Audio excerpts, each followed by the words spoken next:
Salut, donc nouvelle config pour le copain là, le troisième moteur. Donc toujours pareil sur des cartes thermales aussi là, comme ce qui était prévu pour le Hersal T6.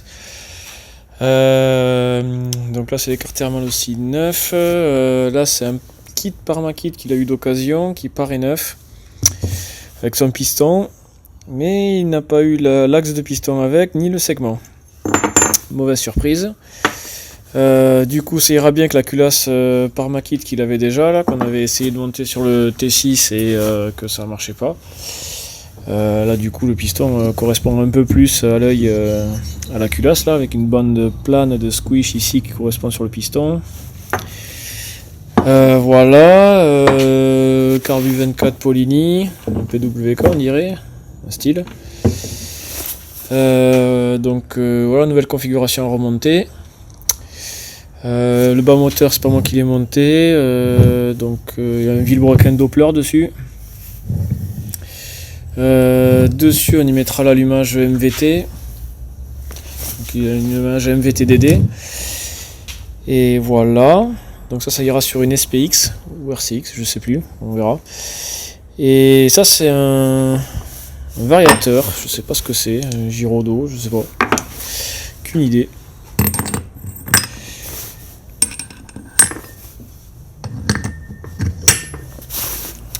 Ouais. Bon, ma slot au moins c'est bien pour pouvoir le régler. Il paraît, ce kit là il brille beaucoup je trouve, hein. On dirait qu'il est peint, c'est marrant quoi. Donc, je vois que c'est une cote C, le piston c'est une cote A. Ça commençait à m'inquiéter déjà, j'ai dit encore des pièces de bric-à-brac là. Mais finalement non, j'ai mesuré la taille du piston là, il fait donc c'est 45,95 mm, donc c'est un diamètre 46. Et le cylindre, il fait 46 piles, donc il y a 5 centièmes de jeu cylindre-piston. Donc malgré que les cotes ne correspondent pas, le jeu cylindre-piston est bon. On est au minimum de la tolérance, mais c'est ok. Donc bon, ben voilà. Je viens de voir que sur cette culasse Parmakit AR, ben c'est quand même un culot long au niveau de la bougie. C'est une bougie en ES quoi qu'il faut si c'est du NGK au lieu du HS. Comparé à une culasse d'origine ici quoi, et où le filetage et le taraudage est plus court quoi, comparé à celui-là. Donc bon, mais c'est une bougie à culot long qu'il faut monter sur le Parmakit. Ok. Donc comme il n'avait pas le segment sur le piston Parmakit parce qu'il a acheté d'occasion, il n'avait pas non plus l'axe. Donc je lui ai pris des segments pour le Hersal T6 ou T3 aussi d'ailleurs. Donc voilà la référence, donc du coup avec ça ça marche, ça se monte, l'ergot ça passe bien. L'axe de piston, on a pris celui-là, donc c'est donc un diamètre 12, intérieur diamètre 8 on s'en fout. Longueur 36, longueur 36 ça passe bien entre les deux gorges. Il y a les clips avec, c'est très bien, de toute façon je les avais aussi. On a déjà la cage à aiguille. Cage à aiguille qui est assez large parce que le piston est large aussi. Ça passe très bien. Donc on va monter ça comme ça. Donc pareil, là on va le monter stock ce kit. Donc dans un premier temps on va vérifier que le piston ne touche pas la culasse, donc le squish. Qu'on ait 1 mm de jeu entre le point morot du piston et la culasse. Ça c'est notre première sécurité. Et la deuxième, plus importante aussi, c'est le rapport volumétrique. Ça va dépendre un peu du diagramme à l'échappement. Mais bon, un rapport volumétrique de 11, 12, 13 grammes max, ça sera bien. Et après, on vérifiera les diagrammes pour info, comme ça, là, parce que de toute façon, on n'y touchera pas.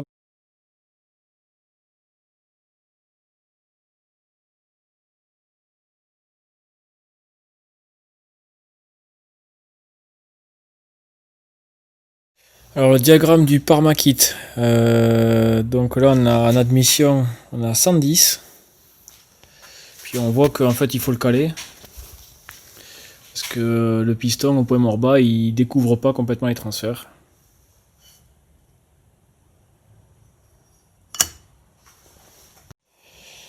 Et 174 à l'échappement. 110, 174. Donc de toute façon il faut le caler parce qu'il tape la culasse. Donc voilà, kit Parmakit avec le piston Parmakit bien sûr, et la culasse Parmakit en diamètre 46. Si je mets sur les cartes thermales aussi, si je mets pas de joint, pas de cale, rien, obligé de caler quoi. Donc là j'ai mis deux joints de 0,55 et la cale de 0,5. Donc on avait à peu près 1,5 d'épaisseur, je le remesurerai après. Donc là au point mort bas, on voit que le piston découvre parfaitement les transferts. Donc c'est vraiment nickel. L'échappement pareil aussi, c'est vraiment nickel. Donc on dirait que c'est vraiment la cale qu'il faut. Ici au point mort haut, on a un petit millimètre de jeu. Donc comme la culasse elle est affleurante avec le plan de joint, ça fera un bon squish de 1 mm. Donc ça me semble cohérent, donc on va prendre les diagrammes avec ça. Donc admission 125 et échappement 182. Donc 1 mm, on remet le fil d'étain, normalement on devrait toucher tout juste.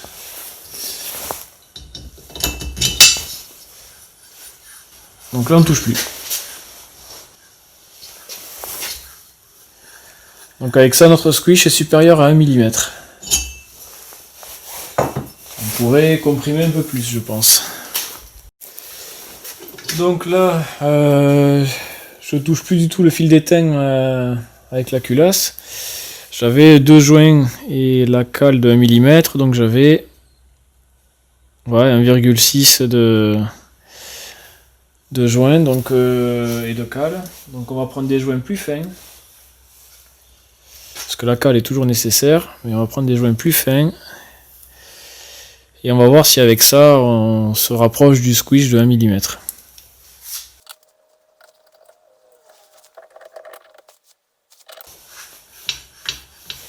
Donc là on touche un petit peu. Donc si avec deux joints on touche pas et avec les deux fins on touche, et bien on va mixer. Donc je vais prendre un gros joint et un petit joint et on va voir ce que ça fait. Donc j'enlève un joint de 0,3, je mets un joint de 0,5.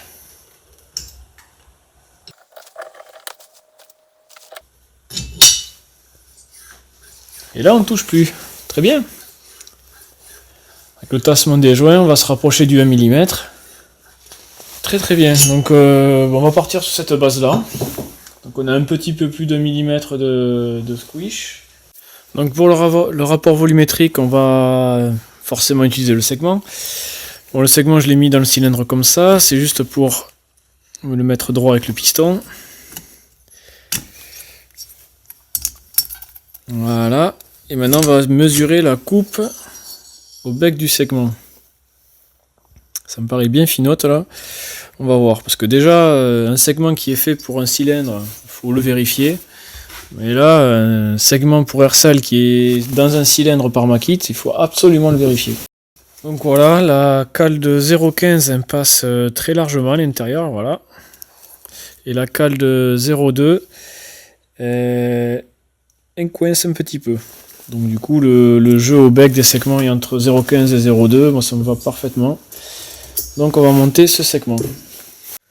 Donc comme c'est pas un segment qui est fait pour ce piston, il faut se méfier de comment est l'ergot par rapport aux encoches du segment. Alors ce que je fais c'est simple, c'est je mets le segment au fond dans la gorge, je mets embuté contre l'ergot, et donc je vois que en fait il est en retrait du piston et qui dépasse la moitié de l'ergot. Voilà, sur la caméra on le voit à la moitié presque, mais en réalité il dépasse un peu plus. Et pareil pour l'autre côté, je le pousse contre l'ergot, donc j'arrive à dépasser la moitié de l'ergot avec le segment, et il reste en retrait du piston, de la face cylindrique du piston. Donc l'ergot ne gêne pas si le segment est fermé. Donc l'axe mal aussi il va super bien avec ce piston Parmakit là. Donc, pour rappel la référence. Donc longueur 36, ça va très bien parce que là il a embuté contre l'anneau élastique voilà, ici, et j'ai encore un petit peu de marge pour mettre le deuxième. Donc je démarre en bas là à 17 millilitres. Donc c'est parti. Oh, raté. On recommence. Bon voilà, j'ai tout démonté, j'ai tout essuyé parce que il y a facilement un bon millilitre d'huile qui est sur la calotte du piston, étalé sur le cylindre, sur la culasse, dans les filets du puits de bougie. Donc il faut tout nettoyer pour repartir à zéro. On re-remplit la seringue, on est reparti. Allez, deuxième essai. À 18, c'est parti, on remplit. On arrive à un peu moins de 12. Donc 18 on a dit. 3 et 3, 6. On va dire 6, 2, un truc comme ça quoi. Ça fait petit ça. Hein, quand je dis qu'il faut tout nettoyer entre chaque mesure, on le voit bien que ça brille là. Ah, c'est bien rempli d'huile là. Donc ça forcément ça fausse toutes les mesures. Il faut à chaque fois tout démonter, tout nettoyer quoi. Donc le cylindre est un diamètre 46. La course de Peugeot est 39,1. Donc 46 divisé par 2 ça fait 23 au carré fois pi fois 39,1. Donc ça fait 64,98 cm3. Donc on va arrondir à 65. Donc on est parti de 18, on arrivait à un peu moins de 12. On va dire 12 et un quart, donc ça fait 6,25 millilitres. Là c'est un puits de bougie long. Donc là c'est environ 2,5 cm3 qu'il faut enlever. Donc ce qui nous fait 3,75. Cylindré 65 cc plus 3,75 divisé, le tout divisé par 3,75. On arrive à un rapport volumétrique de 18,33. Là, ça fait beaucoup pour un cylindre à air avec des ailettes type origine. Là, ça va pas le faire. Si on monte ça, ça va chauffer, ça va coincer. Donc du coup, là, le squish de 1 mm, là, on s'en fout, on va l'augmenter. On va bien l'augmenter. Et on va essayer de redescendre au moins à 13 ou à 12, quoi. Donc là, je vais prendre deux cales de 0,5. 2 joints de 0,5 et un joint de 0,3 pour à chaque fois faire un joint, une partie métallique, un joint, une partie métallique, un joint. On arrive à un total de 2,3 mm et on va essayer avec ça, ce qui nous fait 1 mm de plus seulement. On devrait avoir un rapport volumétrique assez élevé encore, mais on va essayer comme ça quand même. Bon, je suis un gros boulet. Je sais pas pourquoi j'utilise un joint de culasse alu là, ça n'a rien à foutre là, parce que j'ai une gorge de joint torique là, il y a un joint torique qui vient ici là. Donc voilà. Donc c'est métal contre métal. J'ai mesuré ici, ça fait 0,16 mm d'épaisseur ce joint. Donc je vais rajouter un énième papier d'embase de 0,3. Ce qui va compenser qui va doublement compenser le joint de culasse que je vais supprimer de 0,16. Donc on a un calage de 2,6 mm, donc 2 cales de 0,5, 2 joints de 0,5 ça fait 2, et 2 papiers de 0,3, 2,6.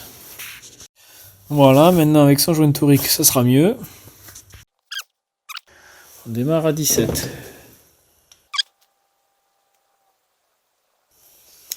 Et on finit à 9. Donc de 17 à 9, il y a 8. 8 moins 2, 5. On arrive au 5,5. Donc 5,5 de volume de chambre. On déduit la bougie. 65 plus 5,5, le tout divisé par 5,5, ça fait 12,81. Donc 12,81, c'est bien. C'est bien. On va en rester là. Ça ira, ça va marcher, ça sera très bien. Voilà, donc maintenant il n'y a plus qu'à découper les joints papier proprement là, puisque c'est les transferts d'origine là sur les papiers. On va les découper selon les transferts du Parmakit. Et puis on va remonter tout ça, et puis voilà, terminé. Donc maintenant qu'on a tout calé, les diagrammes, donc aux latéraux, On est à 129, 130. 129, 130. Et 190 à l'échappement. Donc c'est pas trop mal tout ça. Ouais, c'est ça, 190 à l'échappement, donc 130, 190. C'est nickel ça comme diagramme. C'est les diagrammes qu'on cherche à avoir quand on prépare les moteurs, quoi. Enfin, quand on fait une petite préparation sympathique, on va dire. Bon, et bien, très bien. Donc on va voir comment ça marche ça. Donc finalement, le taux comme j'avais dit, 12,8, ça risque d'être un peu faible pour un diagramme d'échappement à 190. Mais bon, ça sera toujours pareil, ça sera essayé, quoi. Donc il faudra enlever les joints d'en base au fur et à mesure et faire des tests pour voir quel est le meilleur rapport volumétrique qu'il faut. Donc voilà, il n'y a plus qu'à remonter, découper les joints, remonter tout proprement, nickel. Et puis voilà.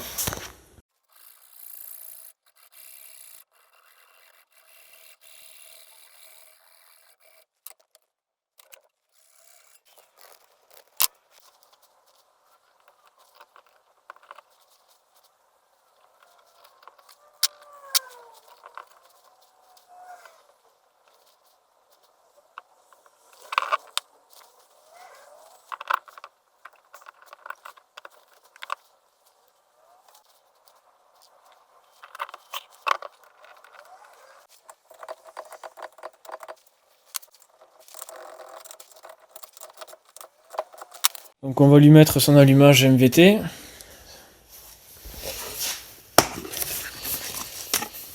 Je crois que c'est un d'occasion.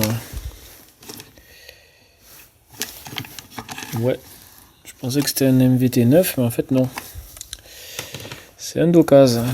Bon, c'est pas grave, s'il est complet, ça marche aussi.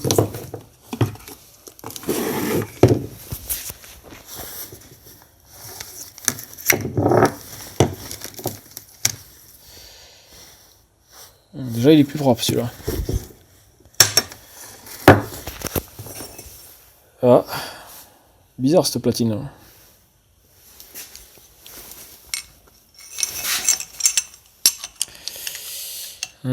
Cette platine là, ça va pas du tout, quoi.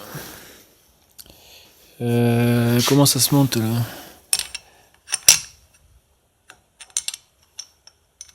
Ouais, non.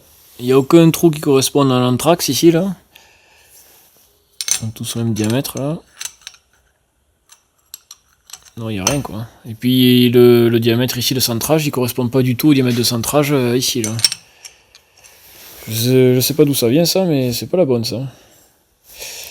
Bon, ben du coup, voilà, on lui monte pas sur MVT. Voilà, ben c'est fini. Je vais lui rendre comme ça du coup, parce que je sais pas quoi faire de ça.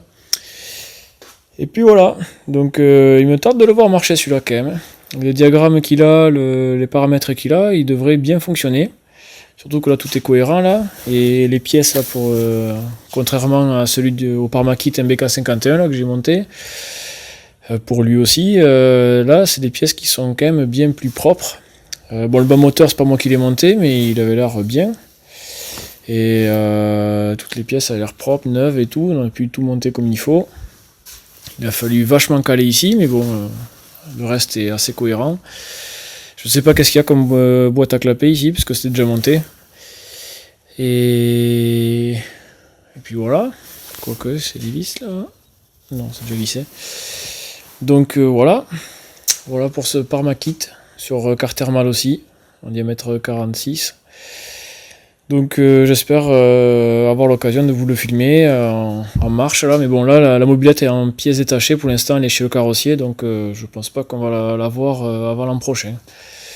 Mais j'espère vous faire une petite vidéo de voir comment il marche ce moteur, de vous faire des retours là dessus quoi.